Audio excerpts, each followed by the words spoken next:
Assalamualaikum warahmatullahi wabarakatuh. Alhamdulillahirabbil alamin.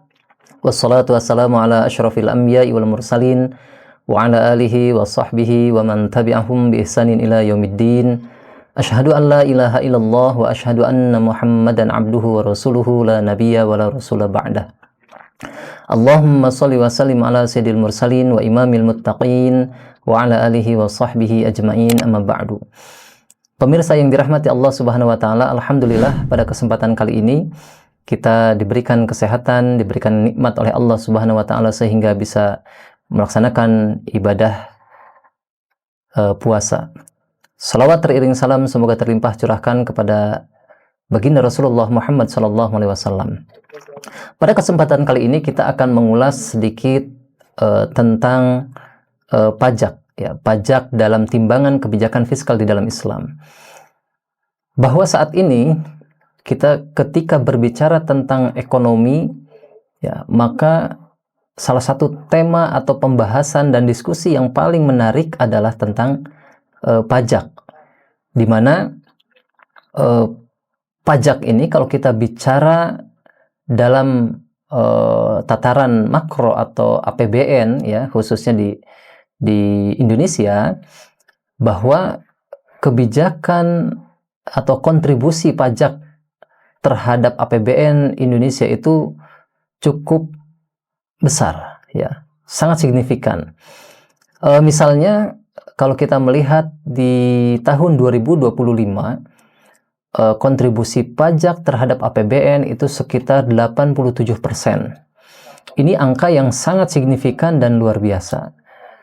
Kita ketahui bahwa zakat ini adalah kontribusi masyarakat, ya, untuk keperluan negara, untuk membiayai kebutuhan negara. Nah, kemudian yang kedua, di masyarakat modern saat ini, ketika kita berbicara tentang pajak, maka objek pajak yang saat ini dikenakan oleh pemerintah itu menyasar kepada barang-barang konsumtif, termasuk di dalamnya juga kebutuhan-kebutuhan masyarakat secara umum. Nah, yang tidak kalah pentingnya adalah hadirin yang dirahmati Allah Subhanahu wa taala, bahwa pajak sebagai instrumen pemasukan APBN dalam ekonomi kapitalisme saat ini menjadi pemasukan utama dan bersifat permanen. Nah, dari 3 poin ini muncul pertanyaan, bagaimana pajak di dalam Islam? Bagaimana pajak dalam perspektif kebijakan fiskal di dalam Islam? Nah, sebelum kita mengurai lebih jauh tentang bagaimana posisi pajak di dalam Islam, terlebih dahulu kita sedikit mengulas definisi. Bahasa Latin pajak atau yang dikenal juga di masyarakat dengan istilah tax, ya, yang memiliki makna kontribusi wajib oleh penguasa. Jadi negara, ya, kemudian memungut pajak terhadap masyarakat, ya, secara paksa, ya. Atau kemudian terminologi modern memaknai bahwa pajak itu adalah pembayaran wajib dari individu atau lembaga, ya, atau bisnis perusahaan untuk layanan pemerintahan secara umum. Ya, jadi pajak ini bisa kita fahami berasal dari masyarakat, ya, yang ditujukan untuk kebutuhan membiayai kebutuhan negara. Nah, di dalam Islam pajak dikenal dengan istilah doribah. Ya, doribah juga dimaknai sebagai harta yang diambil dari warga untuk urusan negara. Nah, para hadirin yang dirahmati Allah Subhanahu wa taala, lantas bagaimana pajak di dalam ekonomi Islam? Nah, yang pertama terkait dengan istilah, ya, secara umum istilah ini adalah memiliki makna yang di dalam Islam juga ada, ya. Misalnya ketika Rasulullah SAW pasca jihad fi sabilillah, suatu saat keadaan atau kondisi Baitul Mal itu mengalami defisit anggaran, sehingga Rasulullah SAW mendorong para sahabat, ya, termasuk sahabat-sahabat yang tentunya adalah sahabat-sahabat yang kaya, untuk membiayai Baitul Mal yang saat itu memiliki kebutuhan-kebutuhan yang mendesak. Nah, maka dari itu, dari konteks ini, pajak di dalam Islam pada dasarnya adalah salah satu instrumen pemasukan di dalam kebijakan fiskal Islam, atau salah satu instrumen pemasukan Baitul Mal yang tentunya terdapat perbedaan dengan pajak dalam konteks ekonomi kapitalisme. Ya, misalnya perbedaan ini bisa kita lihat yang pertama dalam perspektif dasar atau dalil, ya. Di dalam ekonomi kapitalisme, bahwa pajak, ya, ini tentu didasarkan kepada aturan yang sudah ditetapkan, ya, perundang-undangan yang ada yang kemudian ini bersifat mengikat kepada warga negara. Sedangkan di dalam Islam, pajak sendiri itu sama-sama kebijakan penguasa, atau dalam konteks ini adalah khalifah akan menetapkan, tentu dengan motivasi persuasi ketakwaan kepada Allah Subhanahu wa taala, dengan catatan, ya, bahwa perbedaan yang kedua adalah bahwa pajak atau doribah di dalam Islam adalah pendapatan yang tidak tetap. Artinya pajak di dalam Islam memiliki sifat tidak permanen. Berbeda dengan ekonomi kapitalisme, di mana saat ini kita bisa melihat bahwa postur APBN kita dari tahun ke tahun itu selalu meningkat, bahkan di tahun 2025 itu mencapai 87% kontribusi pajak terhadap APBN. Ini menunjukkan bahwa pajak dalam konteks ekonomi kapitalis bersifat permanen, ya, yang kemudian juga bersifat pendapatan utama di antara pendapatan-pendapatan yang lain. Nah, ini berbeda dengan doribah atau pajak di dalam Islam, yang kondisi Baitul Mal itu dalam kondisi yang memang defisit anggaran. Disebut defisit anggaran manakala bahwa negara saat itu harus membiayai kebutuhan-kebutuhan yang mendesak, misalnya untuk membiayai jihad, kemudian atau membiayai fakir miskin yang saat itu harus atau mendesak dibiayai oleh negara, namun kemudian dana di Baitul Mal itu terbatas atau bahkan kosong, maka penguasa di dalam Islam boleh menarik doribah atau pajak terhadap kaum muslimin.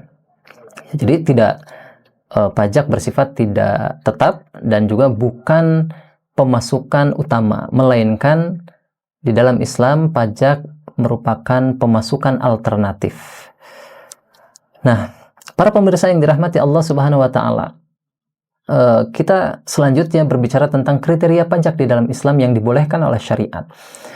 Nah, yang pertama, bahwa pajak merupakan kewajiban syar'i negara untuk kepentingan umat, untuk kemaslahatan umat.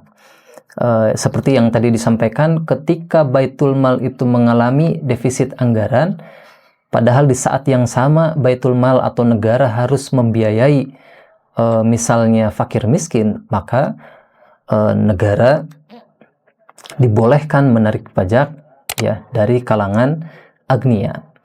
Kemudian kriteria yang kedua, pajak juga harus bersifat temporal, bukan permanen. Artinya pajak dipungut oleh penguasa manakala kondisi-kondisi Baitul Mal sedang kosong atau tidak mencukupi. Kemudian kriteria yang ketiga, ini yang menarik, yang mungkin banyak masyarakat yang belum mengetahui, bahwa salah satu kemuliaan Islam adalah, salah satunya adalah dalam konteks pajak.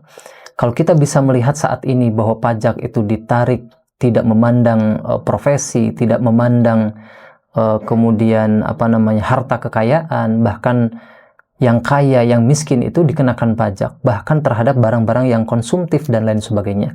Nah, di dalam Islam justru wajib pajak itu hanya kepada mereka yang muslim saja. Ya, muslim, apakah semua muslim? Tidak juga.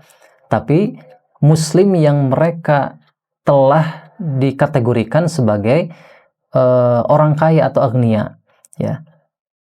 Apa dasar atau kriteria orang kaya itu? Maka mereka ini adalah orang-orang yang telah menyelesaikan kebutuhan-kebutuhan dasarnya. Bahkan mereka telah melewati kebutuhan kamaliyahnya.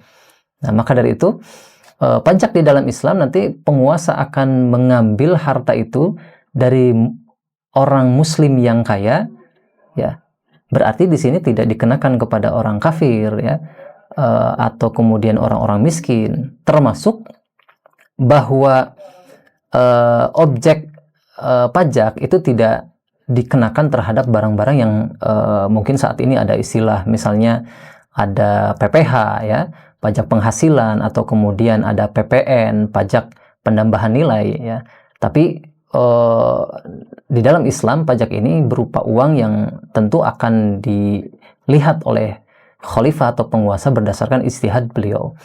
Kemudian yang terakhir, pemirsa yang dirahmati Allah Subhanahu wa taala, kriteria pajak yang dibolehkan oleh syariah adalah tentu dilihat dari aspek dari yang mampu, ya, dari orang-orang yang tadi disebut yang kaya. Nah, jika kita melihat kriteria dan perbedaan di atas dan sebelumnya tadi yang dipaparkan, tentu kita akan bisa melihat bahwa praktek pajak modern saat ini tentu banyak perbedaan, sekaligus banyak menyalahi aspek-aspek yang telah dijelaskan perbandingannya dengan pajak di dalam perspektif Islam. Nah, maka dari itu tentu harapan kita adalah bahwa di dalam Islam zakat atau juga pajak sebagai alternatif. Zakat itu adalah pos pemasukan khusus, sedangkan pajak adalah merupakan instrumen yang alternatif. Tentu harapannya negara mulai mengkaji ulang dan membahas lebih tajam terkait dengan pemasukan-pemasukan yang justru lebih utama dan efisien dan signifikan. Ya, ada di dalam Islam ada pemasukan al-milkiyah ammah misalnya, yang ini bersumber dari sumber pemasukan negara yang bersumber dari sumber daya alam dan lain sebagainya. Hadirin yang dirahmati Allah Subhanahu wa taala, maka pada kesimpulannya yang pertama, pajak di dalam Islam secara substansi memang sama-sama bersifat memaksa atau terikat kepada orang-orang muslim yang kaya, yang itu nanti dipilih oleh khalifah yang mereka layak untuk diambil pajaknya. Kemudian yang kedua, terkait dengan perbedaan-perbedaan yang tadi disampaikan, telah jelas kepada kita bahwa pajak di dalam Islam berbeda dari dasar filosofi, kemudian juga berbeda dari aspek tataran praktis dan pelaksanaan. Yang kesimpulannya adalah bahwa zakat di dalam Islam bersifat tidak permanen atau temporal, kemudian juga tidak menjadi pemasukan utama, melainkan pemasukan alternatif. Baik, itu saja barangkali hadirin yang dirahmati Allah Subhanahu wa taala, semoga bermanfaat. Assalamualaikum warahmatullahi wabarakatuh.